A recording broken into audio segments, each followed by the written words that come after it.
Bonjour, bonjour les amis, c'est Harmonie. Alors nous voilà repartis pour notre tuto sur l'apprentissage des cartes, l'horoscope de Béline.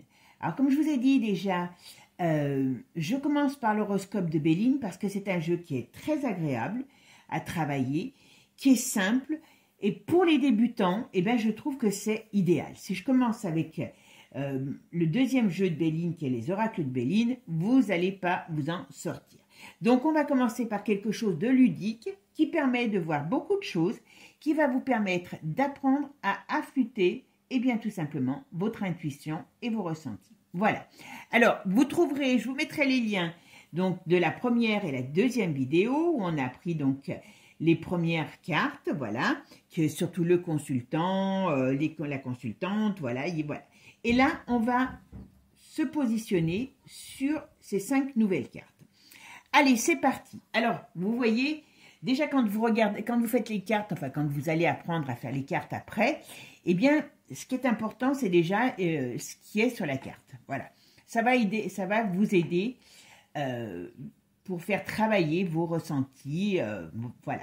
Alors, vous verrez, ce jeu est assez positif, mais quand on aura, par exemple, des bélines ou des tarots, il peut y avoir des cartes qui sont très contraires. Donc, c'est pour ça que là, on travaille sur quelque chose de facile et qui vous permettra déjà de faire une bonne gymnastique mentale. Alors, cette carte, qu'est-ce qu'elle représente? Comme vous avez vu, c'est la fidélité. Alors, ça peut être la fidélité, par exemple, dans des contrats, donc dans des accords, voilà, tout simplement. Mais c'est aussi, ça représente l'amitié. Ça peut représenter des liens entre les personnes, tout simplement. Voilà.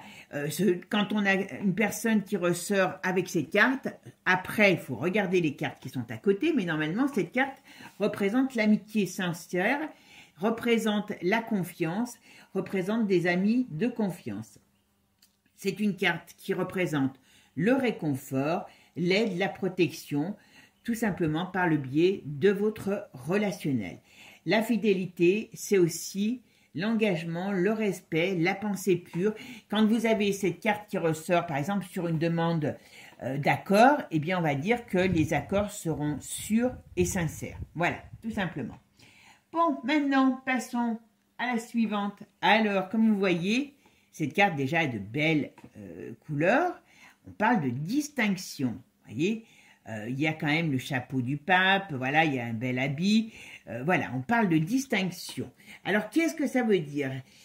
C'est tout simplement une carte qui peut vous annoncer dans le domaine professionnel, une reconnaissance, une augmentation, on va dire, une amélioration de votre situation, une reconnaissance de vos valeurs. Voilà, c'est une considération sociale ou professionnelle. C'est un symbole qui permet tout simplement de vous mettre en avant. On va dire que vous allez récolter des lauriers, peut-être, du travail que vous avez fourni, et c'est très positif. Voilà. Ça peut aussi représenter une personne. Si vous avez un ami à côté de celle-ci, c'est un ami qui est fiable et qui est surtout un ami droit avec un sens moral élevé. Voilà, donc c'est surtout ça. Alors ensuite, on a les cadeaux. Qu'est-ce que ça représente? Ça peut représenter, les joies, les plaisirs de la vie. Ça peut représenter des cadeaux, des distinctions à venir aussi, voilà. Ça peut représenter des gains, tout simplement, des faveurs, des récompenses, voilà. Si vous tirez ça sur un domaine professionnel, on va vous dire que vous allez être récompensé de vos efforts peut-être fournis. Dans le domaine sentimental, c'est quelque chose qui peut vous dire, vous avez des bonnes nouvelles qui arrivent, ou un cadeau de la part de l'être aimé, hein. Ça peut représenter tout ce qui est surprise, tout ce qui est marque d'affection, tout ce qui est positif qu'on vous amène. Voilà, on vous offre quelque chose, la vie vous offre quelque chose, et c'est souvent très positif, enfin c'est une carte très positive, d'accord? Le repos, excusez-moi, voilà.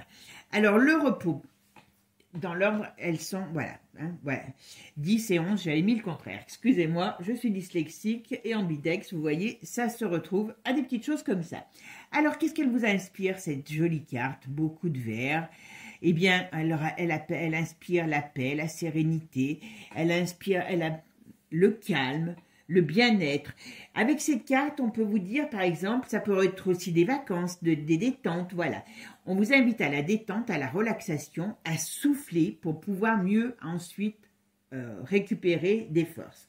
Avec cette carte, eh ben, on va se dire, ben voilà, on a besoin ou on va passer une période au calme, tranquille. Voilà, c'est la carte de la zen attitude, de la sérénité, de la tranquillité. Mais aussi, elle peut représenter la paresse. Elle peut représenter quelqu'un qui aime bien pas faire grand-chose de sa vie. Hein. Donc attention, elle peut avoir ce mauvais côté, parce qu'elle peut représenter eh bien quelqu'un qui n'est pas très courageux. Voilà, cette carte, eh ben, c'est vraiment la carte qui peut être agréable, mais représenter un trait de caractère chez une personne ou dans une période, dans une situation, on peut être dans une situation qui avance lentement, voire pas du tout. Donc, vous voyez, toutes les cartes ont souvent un côté positif et un côté négatif. Et celle-là, ben, c'est son cas. Voilà. Donc, attention, après, comment elle sera suivie. Quelles seront les cartes qui l'entourent. Excusez-moi. Alors, qu'est-ce qu'ici, cette carte, qu'est-ce qu'elle vous inspire? Eh bien, comme on dit, il y a une boussole, il y a la map monde, et on parle de départ. Cette carte représente, eh bien, le mouvement nouveau. Cette carte peut représenter un nouveau départ, un changement, alors très positif peut-être si elle est bien inspectée, mais surtout on part du principe qu'on change, on bouge dans cette carte. Voilà, ça peut représenter bien sûr les vacances, les voyages, peut-être un voyage à l'étranger, ça peut représenter aussi un besoin de changer les choses, un besoin de vacances, voilà. Donc c'est vraiment... ça inspecte tous les domaines. Donc, c'est les cartes qui vont l'entourer, qui nous en diront plus sur ce départ, ce changement. Voilà, mais avec ça, c'est une carte qui nous parle eh bien, de mouvements nouveaux, de changements, et puis surtout eh bien, d'envie d'évasion, d'envie de tout remettre en question, de tout bouger. Voilà, tout simplement. Bon, eh bien, écoutez, je pense que pour aujourd'hui, c'est déjà pas mal, hein. Et je vous laisse donc eh bien, méditer sur ces cartes, commencer à les apprendre, hein, et puis demain on en fera 5 nouvelles, peut-être 6, on verra si vous êtes en forme. Dites-le moi dans les commentaires justement.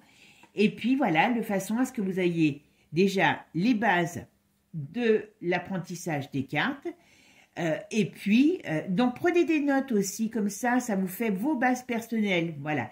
Et puis après, ben, on passera à différentes interprétations, tout simplement. Et si vous voulez aller plus loin, on apprendra à tirer les cartes, tout simplement.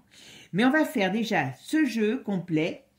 Et puis, peut-être qu'après, je vous apprendrai les oracles de G, parce qu'aussi, ils sont simples, mais extrêmement parlants. Et puis après, on passera à des oracles plus compliqués, comme l'oracle de Béline, et peut-être aussi le tarot. Ça, vous aurez... de quoi choisir quel est votre jeu préféré, parce que c'est important aussi de savoir quel est notre jeu préféré. Moi, j'aime bien travailler avec plusieurs jeux et trouver votre méthode, tout simplement. Sur ce, mes amis, je vous souhaite une bonne journée et je vous dis à bientôt. Je vous laisse travailler sur vos cartes. Ciao, ciao les amis!